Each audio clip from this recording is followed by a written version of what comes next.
This particular bill is the education budget bill, but before I get to it, let me just sort of explain to everyone once again what the process will be for today.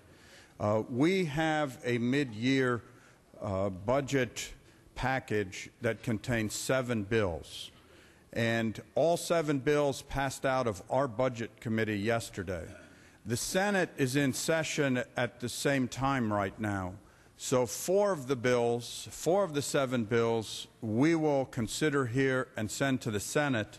3 of the bills, at this point, it is scheduled that they consider and send to us. And we have considered all 7 as Assembly bills in committee, so we have reviewed them. But that is our process at this point. And there were no votes on 6 of the 7 bills. All the bills that we will consider today are 2/3 votes, just so that everyone understands that. And these are the result of 22 budget subcommittee hearings in the Assembly, and I know there were numerous caucuses and individual meetings that led to this. We have had a 45-day period in the special session under the fiscal emergency, and we are considering this package 8 days before the deadline, which I think is a tribute to the subcommittee chairs and the members of the subcommittees who were willing to have countless hours of hearings to get us to this point. I also want to thank my vice chair, Roger Nilo, because I think this has been a good example of how we can do our best to work together and get to a timely end result. And also, the legislative analysts in the Finance Department made themselves available for those hearings and countless consultations in a way that we have a sense of what we're doing here today. If we adopt all 7 bills, the net effect will be significant. In the current year, given the lawsuit that the state did not win on transit, we have $3.7 billion of a hole in this year's budget. Taking these actions collectively would turn it to about $1 billion surplus and reserve.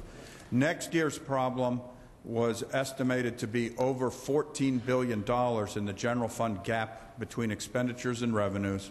If we adopt this 7-bill package, it will cut that gap in half. This also includes the deferrals of payments, nearly $5 billion. And taken together with the bond actions that the governor is taking, the cash flow problem we had in March, the cash flow problem we were expected to have in July and August will be significantly altered so that the state will not run out of cash in that period. Given the amount of time that we've had available, those are significant actions. And what the real thing will happen after we act on these today is we will now move on after today to the main budget process for next year. The legislative analyst releases her report in the middle of next week, and then we will begin the subcommittee hearings and the budget process all over again for next year's budget. But we will have then over 4 months to deal with that second half, which admittedly is going to be much, much harder. And the significant and draconian cuts that the governor has recommended will all be considered in that process. And in many ways, what we did in this, in addition to making the mid-year cuts, is to make clear what some of those things are that are at risk on July 1st without a global solution. With that, let me move to the specific bill at hand here, which is AB4 3X. It's education.